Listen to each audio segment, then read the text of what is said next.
On today's show, the Cleveland Cavaliers are 11-0 after a gritty win over the Brooklyn Nets on Saturday night. I think Kenny Atkinson deserves a lot of credit for this victory. I'll tell you why on today's edition of Locked On Cavs.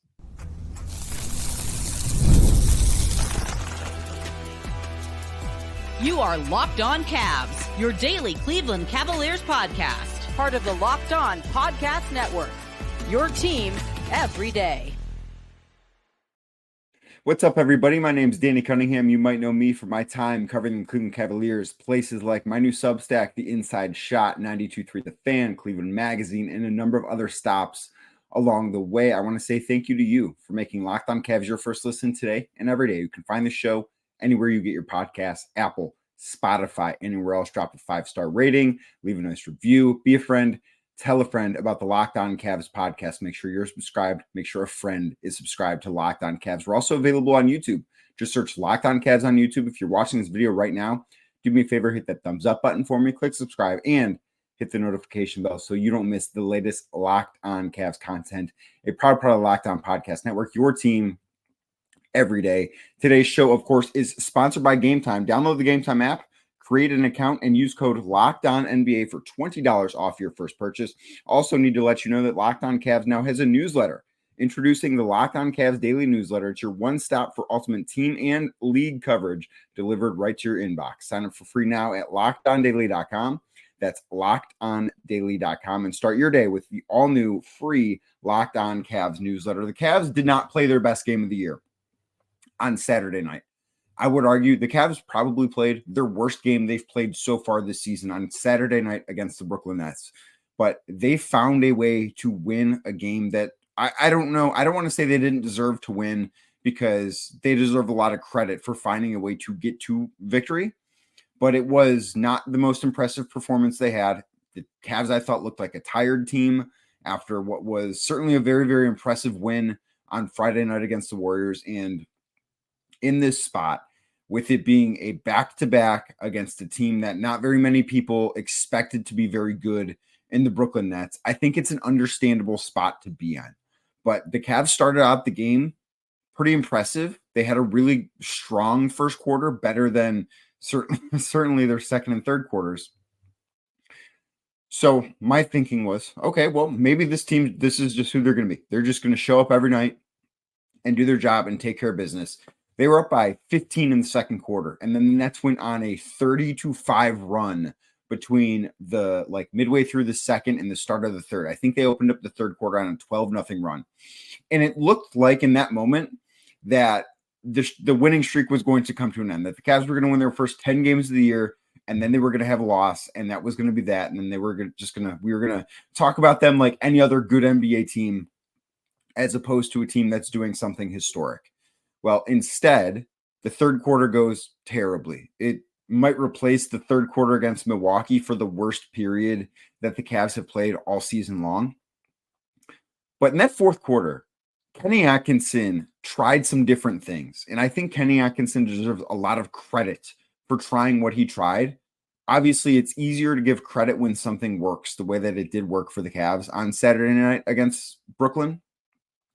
But I think Kenny deserves credit for being willing to do what he did. And what I mean by that is take a look at who played in that fourth quarter, and more importantly, who didn't play in that fourth quarter for the Cavs. So Jarrett Allen, I thought, had probably his worst game of the season. I thought he looks like somebody that, just had an off night. Like, this doesn't mean Jarrett Allen's a bad player. It's not a referendum on who he's been or who he's going to be, because he's been, for the most part, very good this year. I didn't think he was great against Golden State, and I thought the game against the Nets was the worst one that he's played all year, which is fine. Not everyone's going to have it every night. But he didn't play in the fourth quarter. And that's not always the easiest thing to do when you are a head coach, to sit down one of your all-stars. One of the things that I thought was going to be interesting going into this year was, how are the Cavs going to close out close games? And we obviously have more information about what this team is, how they fit together. The two big lineup works better now, I think, than it has in the past because of Evan Mobley's aggressiveness on offense. So I don't know that question is still the same question that it was, I guess. But the way that Kenny Atkinson decided to close out this game on Saturday night was, one, gutsy, and two, very creative. So they couldn't figure out how to get to the pace that they wanted to play against Brooklyn. The Nets entered the game on Saturday night with the 29th pace in the NBA. So the second slowest team in basketball. The Cavs are 11th or 12th. They want to play faster. They want to be in the top half. They want to be in the top third. That's what they want to do. The Nets are the opposite.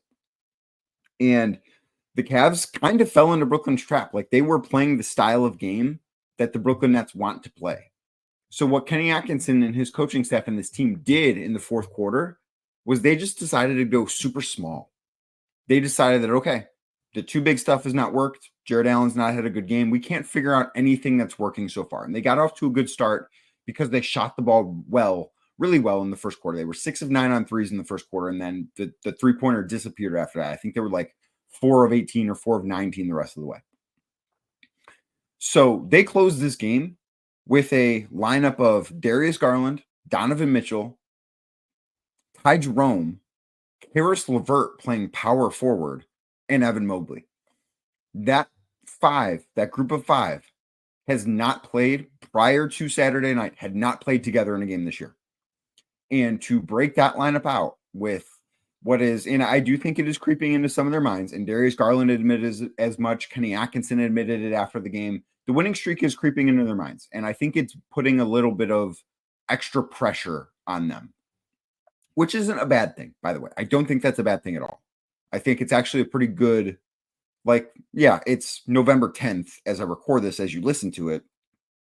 But I think that's almost like good practice for the playoffs, that they are dealing with some additional pressure than just game-specific pressure because of this winning streak.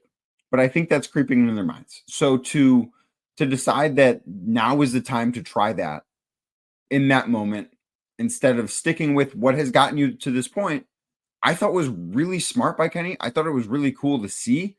Obviously, it worked. I thought it was very creative, too. It was something I asked him about after the game, that just like, why'd you go to that? And what did you like? Basically said nothing else was working.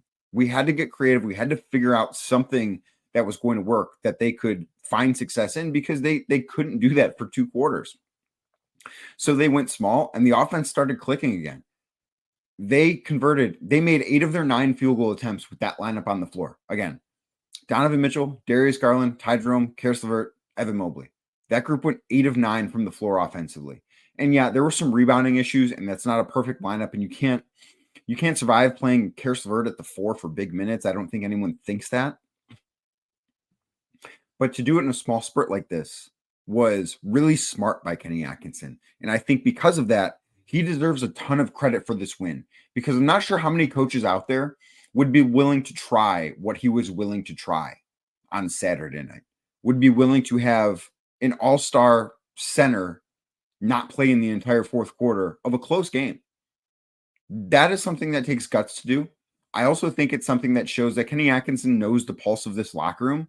I think Kenny Atkinson has very quickly earned the trust of those guys in this locker room. And I don't think he's able to do the stuff he did tonight unless those things are true. And that's why I think Kenny Atkinson deserves a lot of credit, not just for the win streak, not just for the hot start, but for Saturday night in specific. Because I'm not sure how many other coaches are willing to do what he was willing to do. The Nets got the Cavs to play their game. And that is one of the other things that is impressive to me about this win, is this team has won in several different ways. They've won with big nights from Darius Garland. They've won with big nights from Donovan Mitchell. They've won with big nights from Evan Mobley. They've won blowouts. They've won close games. They've made last-second shots. But what they have done consistently prior to Saturday night is the Cavs had controlled the pace of the game for the most part. There are very few instances that I can think of that stick out to me and say, you know what? That other team, the Cavs opponent, they dictated the pace that game was played at. Saturday night, the Brooklyn Nets dictated the pace that the game was played at. And the Cavs still found a way to overcome it, despite having a very suboptimal, below average three quarters, especially that third quarter, which was terrible. I mean, they were outscored 27-13 in that third quarter. It was awful. But they were able to find a way to overcome that and get past it and find a way to win. And that to me, like this, the first half on Friday night was the most impressive half that the Cavs have played. But it's almost more impressive to me the style of win that they got, considering it's the second night of a back-to-back. It's a very easy letdown spot. Like you see Golden State coming to town. That's an easy game to get up for. You see the Brooklyn Nets coming to town, who a lot of people, including myself, thought was going to be the worst team in the Eastern Conference, arguably the worst team in the NBA this year. It's a little bit tougher to get up for that game. And I don't know if the Cavs were. I thought they did have decent juice early. Like Donovan Mitchell in the first quarter was awesome. He wasn't great after that, but he was awesome in the first quarter. The fact that they were able to find a way, despite all of that, is what is really impressive to me. DARIUS GARLAND, I thought, was awesome. Evan Mobley was fantastic in this game. He was 10 of 11, scored. He finished the night with 23 points, had 16 rebounds. Like he was dominant on both ends of the floor, which was needed because Jarrett Allen wasn't very good. The force that Evan played with offensively was a big reason why the Cavs were able to find success. Even when they weren't going great, they could count on Evan to pick them up. Like I said, Donovan had a great start to the game. Karis LeVert, I thought, really helped to speed the Cavs up. That's one of the things Kenny Atkinson mentioned, is that they were comfortable playing him at small forward or power forward, because one, the Nets are a little bit smaller, and two, he's so fast and quick. It's a way to speed up the game and get to the pace that they want to be at. Ty Jerome, I think, deserves a lot of credit too. Like his stat line, not impressive. Finished with 4 points. Made a big floater down the stretch. I thought he played awesome defense. Had 2 steals in the fourth quarter that were really big for the Cavs. This was a team effort for Cleveland in a way that I don't think we've necessarily seen before. This was the grittiest win they've had. This was probably the ugliest game they've played, but they're 11-0. And the way they got to 11-0, I think it's fair to be impressed with. After the game, DARIUS GARLAND, he said a word that I think some people are scared to say. It starts with a C.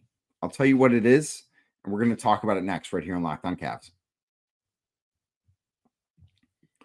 Today's show is brought to you by FanDuel. FanDuel is America's #1 sports book, and right now, one of the reasons why FanDuel is America's #1 sports book is because new customers can bet $5 and get $150 in bonus bets if you win. That's right. You bet $5 on something. Maybe it was the Cavs on Saturday night. Maybe it'll be the Cavs on Monday night in Chicago against the Bulls. I don't know what that $5 bet's going to be, but I know if you're a new customer with FanDuel and you bet $5 and it wins, you're getting $150 in bonus bets back. And that is one of the reasons why FanDuel is America's #1 sports book. Another reason why FanDuel is America's #1 sports book is because it gives you everything you need to place live bets on the NFL, NBA, NHL, all of it right in one place. So when you get a hunch in the middle of the game, you can check out the latest stats, view live play-by-play, so much more on the same page where you place your bet. That page is the FanDuel Sportsbook app, and it's at FanDuel.com. So visit FanDuel.com to join today. Like I said earlier, you'll get started with $150 in bonus bets if you win your first $5 bet. That's FanDuel.com, FanDuel.com. Never waste a hunch and make every moment more with FanDuel, an official sportsbook partner of the NFL. Thank you again for making Locked On Cavs your first listen today and every day. You can find the show anywhere you get your podcasts, Apple, Spotify, anywhere else. Drop us a 5-star rating.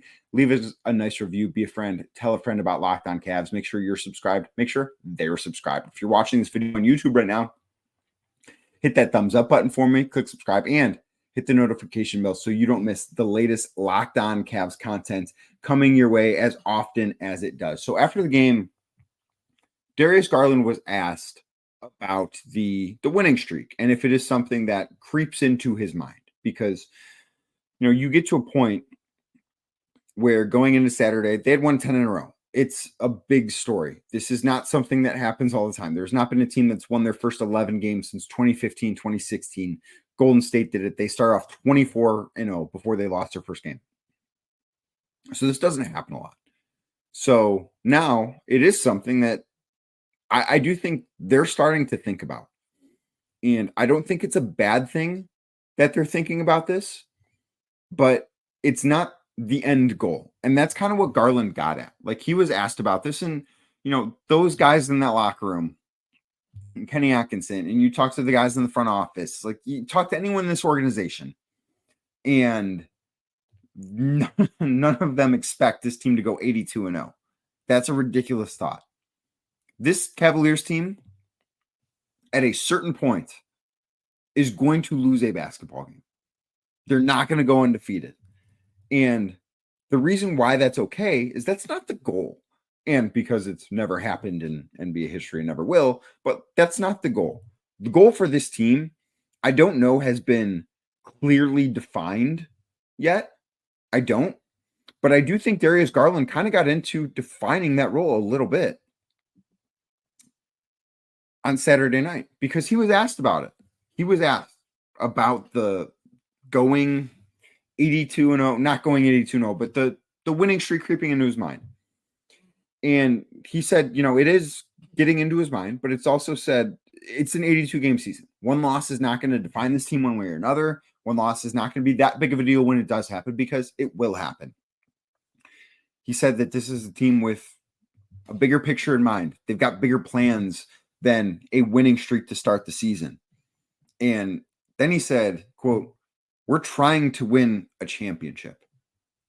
We're not trying to go 82-0. I've not necessarily heard that before. The championship word, I think, has been uttered, but I don't know that I've heard one of the players on the team come out and say, we are trying to win a championship with this group. That is obviously an organizational goal, whether that's this year, next year, in the future, whatever. But to hear someone actively say on the team, and I think it's a realistic goal. Like, that's why I wanted to talk about this, because anyone can say, we're trying to win a championship this year and not mean it. I think they mean it. Like, this is a realistic goal for this team. I do think that this winning streak, what it has done, other than bring more attention on the Cavs than has been on this team all offseason, because they didn't do anything this offseason other than hire Kenny Atkinson. This winning streak is going to turn the Cavs into championship contenders. It is. Like, true championship contenders in the eyes of the media, in the eyes of the basketball world. I don't think it necessarily changes how the organization feels about itself. It might give the organization more outward confidence than what we've seen from them. But hearing Darius Garland say, we're trying to win a championship, we're not trying to go 82-0, that was refreshing to me. Because when the team is this good, and listen, they're better than expected. They are. I did not think they'd start 11-0. I thought they'd win 53 games and would end up being the number 3 team in the Eastern Conference. And I think that would have been a really successful regular season for a team that entered the year with a win total on FanDuel at 48.5. That would have been a great season for them. But now, I think the goals have been up, and I think they rightfully have, at least outwardly.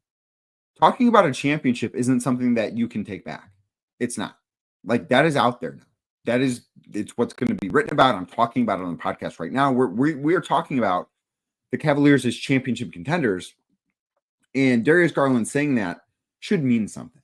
It should show that this organization has the confidence that they're ready to do more than just take the next step for them, which, if you look at their previous playoff history, that next step is Eastern Conference Finals.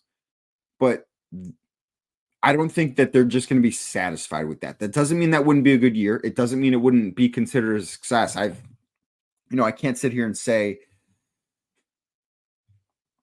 at earlier points in the year, if this team gets to the Eastern Conference Finals and loses, it's a success, and then change up on that. Like, no, that would still be the case.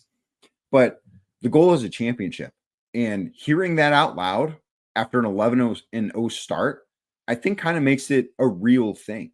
It should make you believe that they believe it's possible inside that locker room. They believe it's possible inside that organization.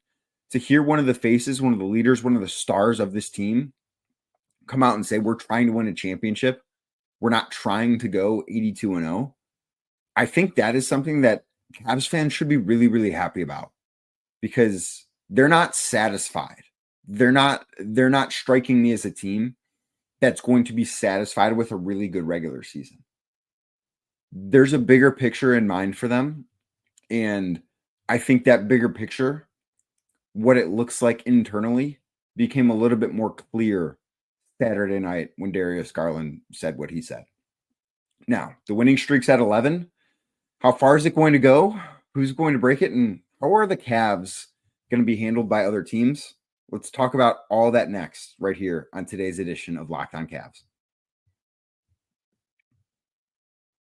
Today's show is brought to you by Game Time. Game Time is my go-to ticket marketplace. Game Time should be your go-to ticket marketplace. Game Time does a lot of things that I think are really great, that I think make the ticket buying experience better. Some of those things include all-in pricing. You can toggle that on. Then you're not going to be surprised with last-minute taxes, fees, whatever you have. You're going to know what you're paying up front. I want to know that. I don't want to be surprised at the last minute. That drives me nuts when it happens. Game Time takes that away. Just click on all-in pricing, and you're not going to be surprised at the last minute. One of the other things Game Time does that I really like is they will give you a preview of your seat. Maybe you want to sit with a certain view of the court. If you're going to a Cavs game, you like to sit on the baseline. You like to see how things develop going up and down. Or maybe you want to sit at midcourt. You like watching left to right.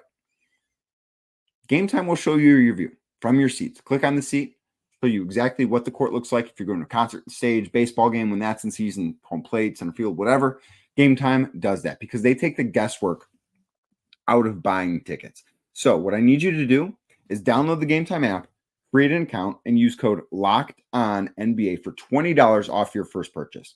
Terms do apply. Again, create an account, redeem code LOCKEDONNBA, LOCKEDONNBA for $20 off. Download Game Time today. What time is it? It's game time. Thank you again for making Locked On Cavs your first listen today and every day. You can find the show anywhere you get your podcasts, Apple, Spotify, anywhere else. Drop us a 5-star rating, leave a nice review, be a friend, tell a friend about the Locked On Cavs podcast. Also available on YouTube. If you're watching this video right now, hit the thumbs up button for me, click subscribe, and hit the notification bell so you don't miss the latest Locked On Cavs content. So now the Cavs are 11-0. What's next for this team, right? And I do think it is fun to sort of dream about how far this winning streak can go because you take a look at their schedule. The Nets were a team that they should have beaten, and they did. It was ugly, but they got a win. So up next, they've got a game in Chicago against the Wolves. That is a game as I record this, there's not a betting line out for it, but I would feel pretty strongly the Cavs are going to be favored on FanDuel Sportsbook in that game. The Bulls, I think, have been better than expected. They haven't been great. Really, no one in the Eastern Conference outside of the Cavs and the Celtics have been great. But the Bulls at 4-6 entering play on Sunday are fine. So they've got them on Monday. Then they have Philadelphia on Wednesday. And Philadelphia, when you hear that, obviously it sounds daunting, even though the Sixers are the team with the worst record in the NBA. They're the only one-win team remaining. Joel Embiid obviously has not played in a game yet. He's supposed to play Tuesday night against the Knicks. Now, if Joel Embiid plays Tuesday night against the Knicks, what's that mean? It means he's probably not going to play Wednesday night because Joel Embiid does not do back-to-backs. So the Cavs are most likely going to be facing a Sixers team. Yes, it's in Philly, but they're going to be facing a Sixers team without Joel Embiid and without Tyrese Maxey because he's week to week with a hamstring injury. Maybe Paul George will play. Maybe Paul George won't play. I don't know. But chances are they're going to see a pretty depleted Philadelphia 76ers team that's on the second night of a back-to-back. I would think that Cavs team probably going to be favored on the road in Philly in that one too. Then they have Chicago again on Friday night at home. It is their first NBA Cup game of the year. The Cavs will be favored in that one. And then they wrap up the week with the Charlotte Hornets. And Charlotte, listen, they're 4-5. They're not great, but they're solid. They're a decent basketball team. It's realistic. It is realistic. I'm not saying it's the most likely outcome, but it's realistic that the Cavs can sweep this week again. That they can win in Chicago, in Philly, home against Chicago, home against Charlotte. 4 games, they will be favored in all 4 of them, provided they stay healthy, of course. What does that do? That sets up what could be an incredible night. If they win the next 4 games and they get to 15-0, then their next game after Charlotte is Tuesday, November 19th in Boston against the Celtics. It's an NBA Cup game. It's a nationally televised game. That will be one of, if this happens, and we have a long way to go. We have another week to get through here. But if that happens, that will be one of the best environments for a regular season game that the NBA has had in years. That will be an incredible environment because now the Cavs have a target on their back. And I do think we saw this on Saturday night. The Brooklyn Nets wanted to be the team that stopped the Cavs from being undefeated. On Monday, the Chicago Bulls are probably going to want to be the team that gives the Cavs their first loss. Maybe not Wednesday, just because I don't know who's going to be playing for Philly. But next Friday, if the Cavs are still unbeaten, say they beat Chicago Monday, say they beat Philly Wednesday, guess what? The Bulls are going to really want to give them that first loss and their second crack at it. And if that doesn't happen, you know Charlotte's going to come out on Sunday fired up to try and do it. The Cavs have a target on their back now. And it will be cool to me seeing how they operate as such. Darius Garland said it in his on-court interview with Serena Winters after the game. They're not the hunters right now. They're the hunted. They are the team that teams are coming after. And watching how they handle that, I think will tell us a lot more about how this team can operate in the postseason. I think we're learning about this team every day. Obviously, we've learned a lot of good things about the 2024-2025 Cleveland Cavaliers, but I think we're going to learn more this week as their unbeaten streak continues on. But thank you to you for making Locked On Cavs your first listen today and every day. Really hope you enjoyed the 2 weekend episodes after the Cavs get 2 more wins, move to 11-0. Like I said earlier, you can find the show anywhere you get your podcasts, Apple, Spotify, anywhere else. Give us a 5-star rating. Leave us a nice review. Please be a friend. Tell a friend about the Locked On Cavs podcast. Make sure you're subscribed. Make sure they're subscribed. If you're watching this on YouTube, hit that thumbs up button for me. Click subscribe. Hit the notification bell so you don't miss the latest Locked On Cavs content. I will be back tomorrow previewing the week that will be for the Cleveland Cavaliers. So keep it locked right here with Locked On Cavs.